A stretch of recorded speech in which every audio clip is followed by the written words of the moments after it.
81 Navy Seals équipés sont parachutés dans l'environnement le plus hostile de la Rome antique. Comment l'un des plus grands guerriers de la Terre se mesurerait-il au meilleur du Colisée? Découvrez-le dans cet épisode de The Infographics Show. Les jeux romains obéissent à un programme strict.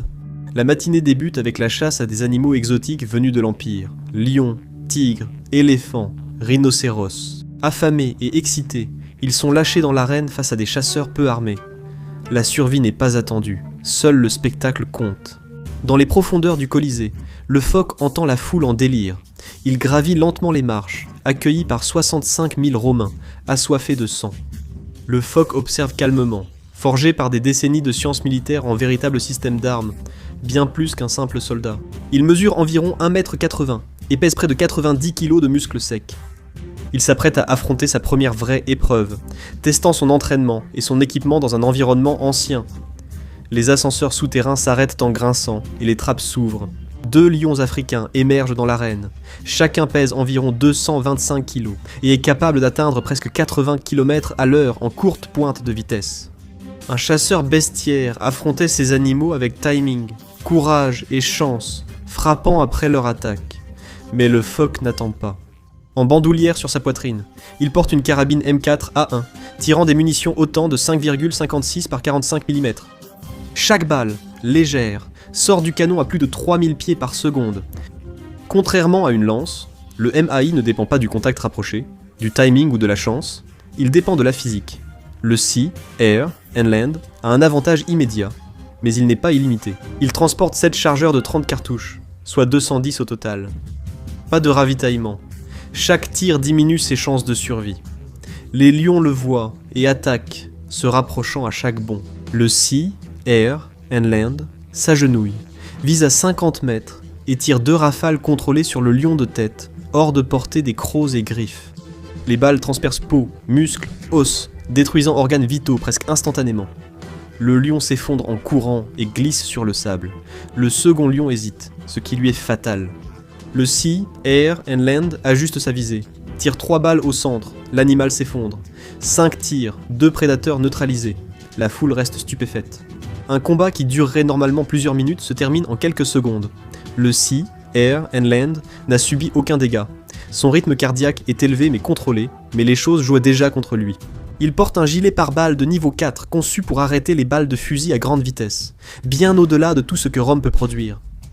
Le casque en Kevlar et les plaques en céramique le protègent des lames, flèches et morsures sur les zones couvertes. Mais l'armure est lourde et le soleil romain tape fort. Le sol de l'arène dépasse régulièrement les 32 degrés Celsius. Aucune ombre, ni brise, impossible d'enlever l'équipement sans risque. Les lions sont morts, mais cela coûte. Il reste 105 cartouches. État physique, aucune blessure. Les armes du phoque sont opérationnelles, mais la chaleur, le temps et le manque de munitions influenceront chaque combat. La première rencontre définit la stratégie contre les menaces isolées. La technologie et l'entraînement du phoque dominent. La question n'est pas de savoir s'il peut gagner des combats individuels. La question est de savoir combien de temps il peut rester au sommet. Lorsque les défis s'accumulent et qu'il n'y a plus de répit, le Colisée consacre le milieu de journée à l'exécution des criminels. Ces hommes ne sont pas des combattants entraînés, ce sont des prisonniers, des déserteurs et des ennemis de l'État, forcés d'entrer dans l'arène avec des armes rudimentaires, et leur adversaire est le phoque. C'est son premier combat entre humains, où le nombre importe. 10 hommes entrent dans l'arène avec épées rouillées, gourdins et boucliers rudimentaires, sans armure. Individuellement, ils ne sont pas menaçants, mais ensemble, ils posent un autre défi. Dans un espace confiné, être encerclé est un échec critique que le phoque comprend. Au lieu de tenir sa position, il recule immédiatement, se déplaçant vers le mur de l'arène. Cela élimine la moitié des angles d'attaque, forçant les hommes à se regrouper dans un arc de 180 degrés devant lui. Il garde son arme en mode semi-automatique. Bien sûr, le tir en rafale serait plus rapide, mais une approche de type arroser et prier gaspillerait des munitions. Il n'est pas là pour faire le spectacle, il est là pour survivre. À moins de 30 mètres, les hommes ralentissent, plus prudents. Le phoque aboie pour montrer sa domination, même s'il sait qu'ils ne comprennent pas. Ici, c'est lui le chef. Certains des hommes échangent des regards inquiets, les autres avancent. Poussés par la peur de l'empereur, ils chargent et le phoque engage le combat. Il cible la poitrine et la tête, zones les plus vulnérables non protégées. Chaque tir est précis et réfléchi. Les boucliers en bois n'offrent aucune protection contre les balles qu'à grande vitesse du fusil. Les projectiles volent les traversent, brisant le bois et les os, et en quelques secondes, les premiers assaillants s'effondrent au sol. Les hommes restants se figent, incertains de ce qu'ils doivent faire maintenant. Mais le Sea, Air and Land est toujours en position. Il continue de tirer, éliminant les dernières menaces. L'ensemble de l'affrontement dure moins de 15 secondes. 25 balles ont été tirées. C'est efficace, mais ce n'est pas un combat moderne. Il a utilisé plus de munitions contre des adversaires non entraînés que pour abattre 2 lions. Il va bien physiquement, mais l'adrénaline monte. L'armure garde la chaleur et la sueur s'accumule dans le gilet pare-balles. Il respire plus fort et boit à sa poche d'hydratation, conscient de sa réserve d'eau limitée. Munitions, 180 cartouches. État, pas de blessure, stress thermique en hausse. À la fin du combat de midi, les Romains réalisent l'ampleur du problème. Attaquer l'étranger sans réfléchir échouera, et la peur seule ne le vaincra pas. Le prochain combat verra les avantages du Seal diminuer. Les armes à feu dominent toujours à distance, mais les adversaires ne sont plus prévisibles, et le coût de chaque décision augmente. C'est l'heure de l'événement principal, le Munera, le booms du gladiateur professionnel. Ce ne sont pas des criminels affamés, ce sont des athlètes professionnels, entraînés, disciplinés, et ils savent lire leurs adversaires. 2 gladiateurs entrent dans l'arène, un Murmillo et un Retiarius. Le Murmillo, combattant lourd, porte un grand bouclier rectangulaire, scutum, et une épée courte. Il exerce une pression et assure la protection. Le Retiarius, rapide et peu armé, porte un filet et un trident. Les 2 combattants coopèrent pour créer une ouverture. Le phoque vise le Retiarius, la principale menace. Si le filet s'accroche à son fusil ou son armure, il sera compromis et doit l'éviter à tout prix. Il tire 2 balles dans le torse du gladiateur, tuant le Retiarius. Le problème est résolu, mais à un prix. Le Myrmillon avance, le phoque vise le centre du bouclier, mais cette fois c'est différent. Des éclats volent dans les airs, mais le bouclier reste intact et le Myrmillon continue d'avancer. Le phoque s'adapte, il baisse son viseur vers les jambes exposées sous le bouclier. Il brise le tibia du gladiateur d'un tir. Alors que le géant chute, le phoque lui tire 2 rafales contrôlées à la tête. L'issue est claire. Des adversaires entraînés consomment plus de munitions, et le prochain groupe sera encore plus coriace. 3 nouveaux gladiateurs entrent dans l'arène. Un Triax, un Hoplomachus et un Provocateur. Tous sont équipés de différents niveaux d'armure. Tous sont expérimentés. Aucun ne charge, gardant prudemment leur distance et évaluant les réactions. À la place, ils se dispersent. Cela oblige le phoque à se retourner sans cesse, surveillant plusieurs menaces en mouvement à la fois. L'arène joue maintenant contre lui. Il élimine d'abord le Triax, le moins protégé. Le phoque sait que chaque mise à mort coûte plusieurs coups. Les gladiateurs restants, mieux protégés, avancent. Le phoque prend alors une décision cruciale. Il utilise une grenade à fragmentation, avec un résultat dévastateur. Les éclats transpercent l'armure de l'Hoplomach, le déchiquetant. Le Provocateur porte une lourde cotte de mailles, mais l'effet reste tout aussi brutal. L'explosion le projette au sol. Les éclats arrachent la chair. La menace est neutralisée, mais un outil puissant du phoque est perdu. L'explosion provoque un autre problème. Des débris et de la poussière envahissent l'air. La visibilité baisse. La déflagration désoriente le phoque et des débris heurtent son corps, causant douleurs et bleus. Munitions, 150 cartouches. Blessures mineures.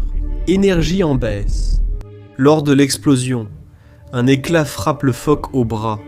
Il a une grosse ecchymose, peut-être une fracture. Il grimace. La chaleur écrasante le fait transpirer abondamment, et sa vision se brouille légèrement à cause de la déshydratation.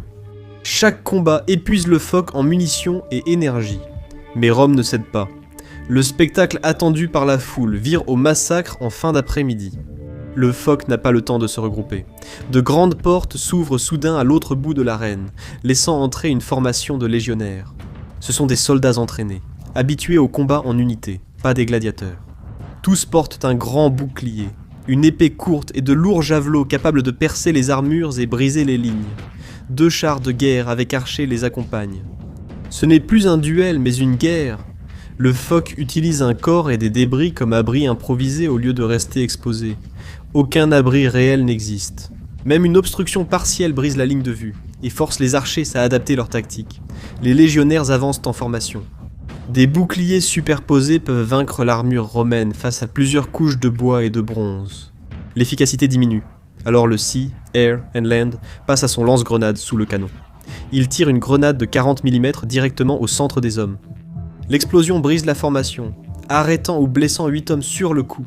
Les survivants se dispersent. Le Sea, Air and Land passe en mode automatique et abat des cibles avec son fusil, tandis que les soldats essaient de se regrouper. C'est efficace mais coûteux. Il brûle ses munitions trop vite, change plus souvent de chargeur.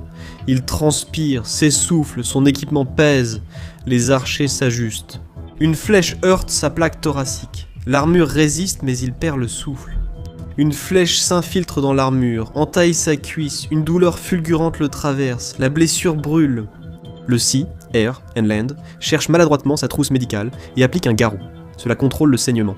Mais cela apporte un autre problème. Il est affaibli. Se déplacer devient plus difficile. Chaque pas demande un effort.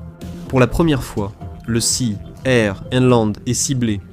Il cesse d'attaquer l'infanterie et vise les archers. La menace à distance est éliminée, mais le retard permet aux derniers légionnaires d'approcher. Ce combat est différent. Les boucliers le percutent. Les épées frappent et ricochent sur l'armure. Sa protection balistique évite les blessures mortelles, mais pas les traumatismes des chocs. Chaque coup épuise son endurance et l'affaiblit. Le soldat d'élite tire à bout portant, faisant tournoyer son fusil jusqu'à éliminer toutes les menaces. Le Colisée devient silencieux. Le soldat d'élite tient à peine debout. Munitions, 50 cartouches de fusil, 2 chargeurs de pistolet, un cartouche de 40 mm. État, perte de sang modérée, mobilité limitée, forte fatigue. Le dernier combat a montré la faiblesse du soldat d'élite face à des forces organisées. Même les armes modernes ont leurs limites. Quand les portes rouvrent, le soldat d'élite n'est plus une machine de guerre, mais un soldat isolé aux ressources limitées. Son fusil est presque vide, sa jambe saigne, l'épuisement s'installe. Les avantages précédents subsistent, mais disparaissent vite.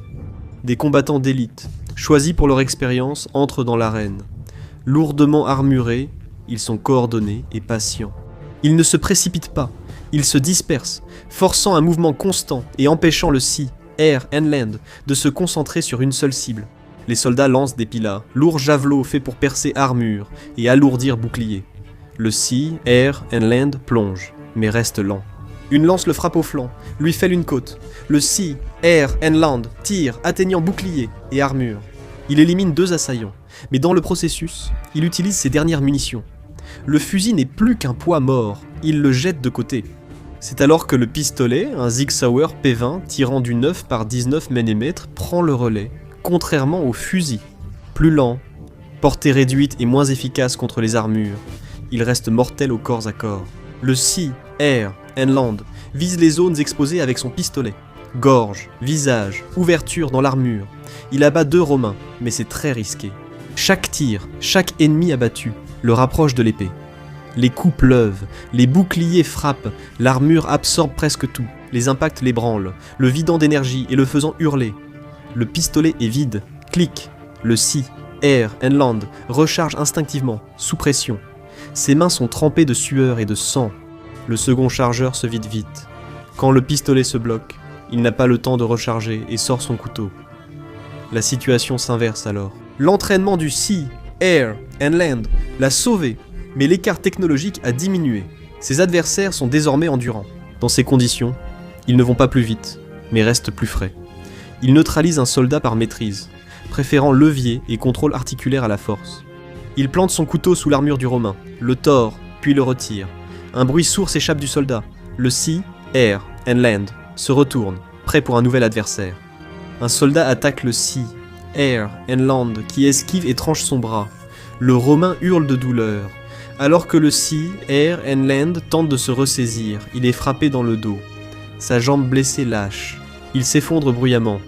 Les Romains approchent. Le Sea, Air and Land se défend, frappant de son couteau, mais ne fait que retarder l'inévitable. Le Sea, Air and Land tente de se relever, s'efforçant de se mettre debout, mais il s'effondre à nouveau. Bientôt, il est encerclé. Ce n'est pas un coup qui finit le combat, mais la fatigue, les blessures et la force. Au final, le nombre l'emporte sur la technique. Vous voulez voir plus de forces spéciales voyageant dans le temps.